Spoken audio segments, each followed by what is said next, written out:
Big news, everyone! The EBU and the Dutch team have revealed the stage for the Eurovision 2020 contest. I am so excited. Let's talk about it. Let's talk Eurovision.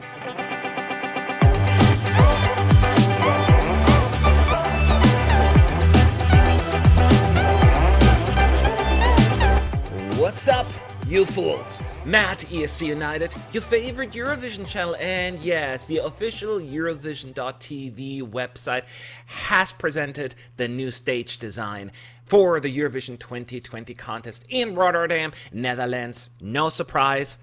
The stage was designed once again by Florian Wieder. He's German. I should know how to pronounce that name, but I still don't. Now, when talking about the design, he stated that the stage presents a connection between the sky, the sea, and the land. And he mentioned that the stage design inspired also by the canals and bridges that you can find in many cities throughout the Netherlands. I mean, if you've been to Amsterdam, you know exactly what I'm talking about. And that the team wanted to bring the performers as close to the audience as possible. So he had a lot of ideas and vision already going on in his head. Now, after the contest in Tel Aviv, the green room will be once again also in the arena.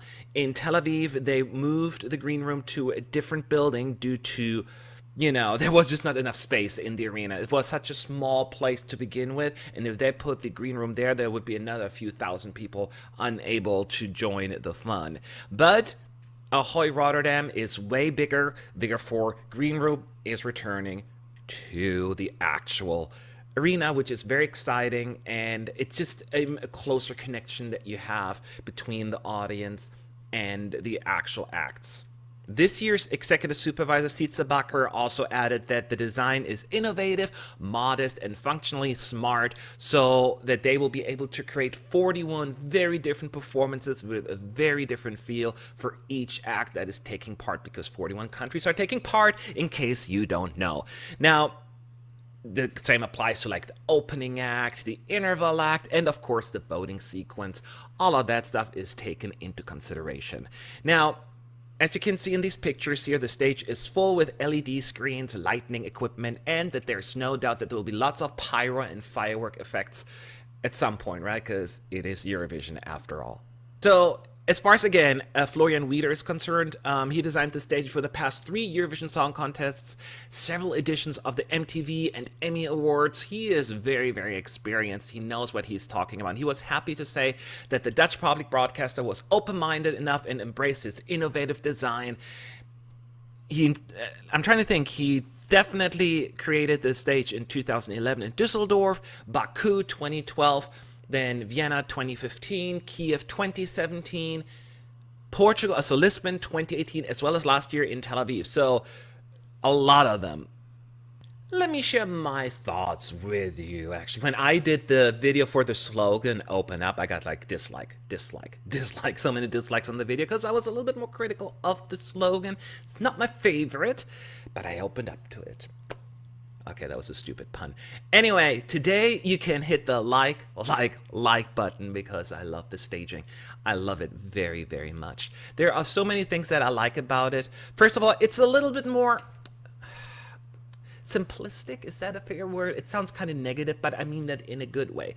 It's not very flashy, if you will. I mean, you can do so much with the staging, but we often have these themed staging, like remember Vienna with everything bridges. This one is a little more something ordinary. I hate that term as well because it sounds so negative, but I mean that in a good way. This stage could have been used for like the Emmys or something like that. It's not necessarily very, like you look at it and be like, ooh, that's a Eurovision stage. Do you know what I mean? So that is definitely something that is different, but I mean that in a good way because it doesn't always have to be that way. And that seems very Dutch to me as well. It seems also very an effective staging because Dutch people are very effective.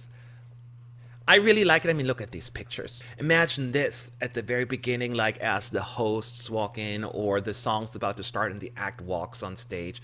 Oh, it's like a little... Oh, it's so beautiful. I'm at a loss for words.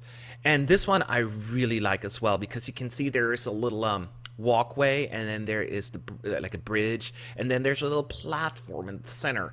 And that really is, it adds to the stage. Now, this is nothing brand new. We've had many walkways and bridges before at Eurovision on stages. This is a little different, and I really like what you can do with it. The potential is absolutely there, because as they said, they want to bring it closer to the audience. I think this will be very effective.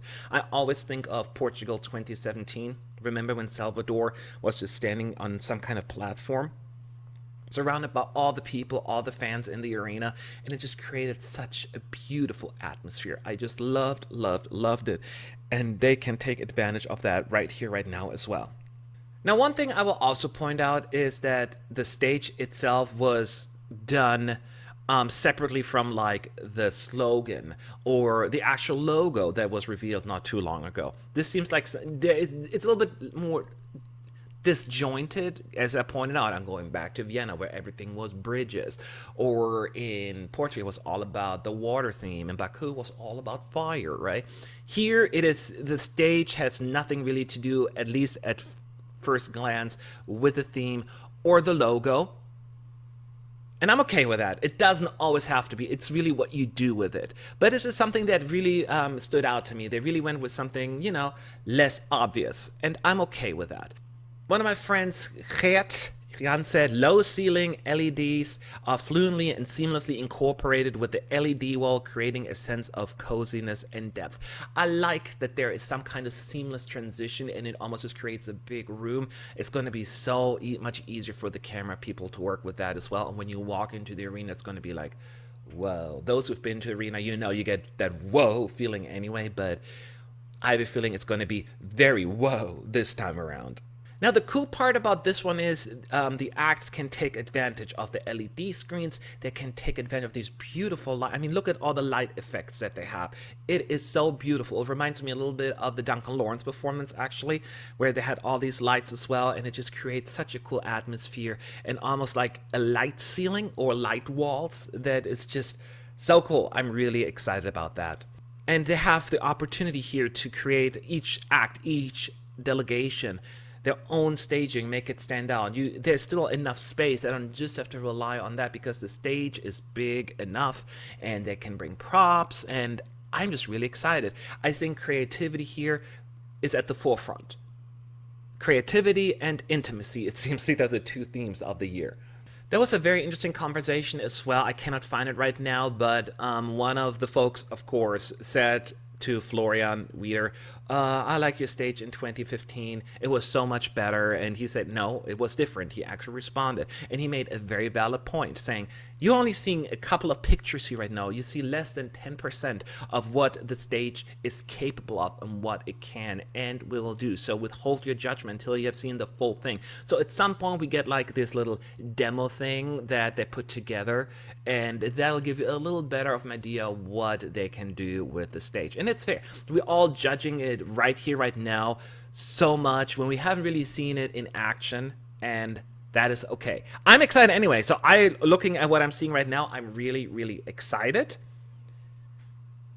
So I can only imagine what's going to be like once it's all out and we can see even more and how it worked with the lighting and all of that stuff. Oh, so good.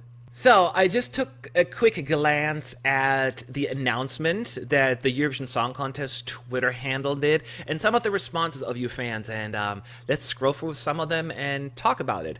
How does that sound? Aitor RM says, it's surprising that the same designer of last year also takes again the control of the stage. Although the design is innovative, I hoped all production depends on national talents like Finland did in 2007. Fair point. I'll take that criticism, and I share that with you to a certain extent. I do see why the EBU and the broadcaster decided to go with Florian Wieder.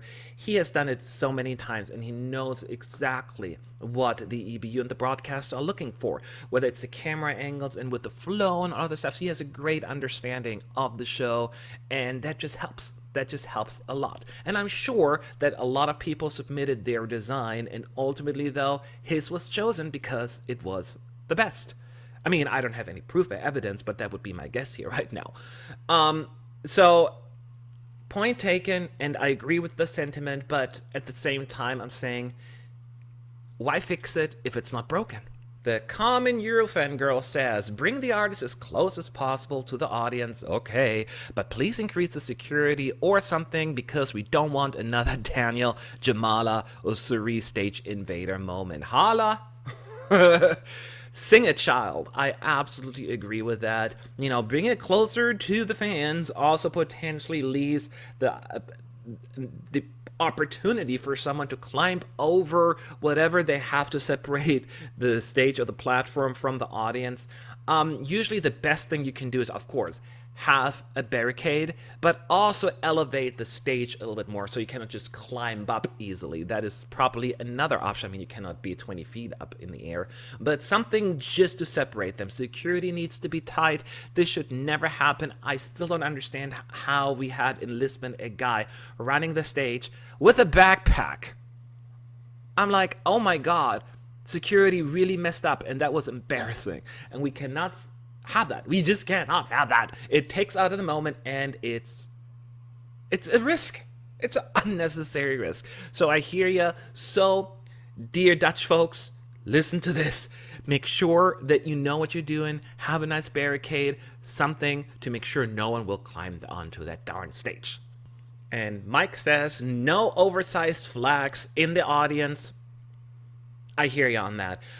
I know that they're trying to actually get rid of most of the flag situation because they do block the cameras a whole lot. I understand it also brings the excitement to the show, and it is so much fun probably to have your own country's flag and just be proud and support your singer. But for camera people, it's a nightmare, and oversized flags are the worst, like on the big pole. It's just like, oh my God. I remember the last time I actually attended a grand final. I mean, the actual on that night, Saturday night, was in Vienna. And I remember being behind, I was actually really far up front. Like I was like third person, like in the standing area. And I still could hardly see anything because all these flags were in my way. It's also very exhausting. Like, I cannot see anything but flags. So I understand this is part of Eurovision and it's exciting, but from a TV experience purpose, I can see why this is annoying. But I want some flags at least, just some.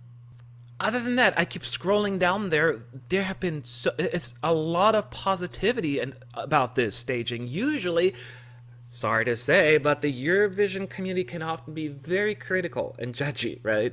Probably myself included. But the point is, the vast majority of people seem to like the stage, which makes me very, very happy. So I don't just look like this rah-rah kind of person just supporting it, because it seems like this is the overall consensus here. It's a really good stage.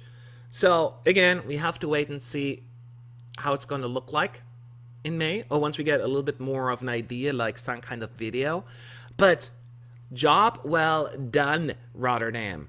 I'm so excited. What are your thoughts, though? Do you like the stage? You think it's silly? Leave your thoughts below in the comment section. I would love to hear from you. Have a good day. Have a good night. Have a good whatever.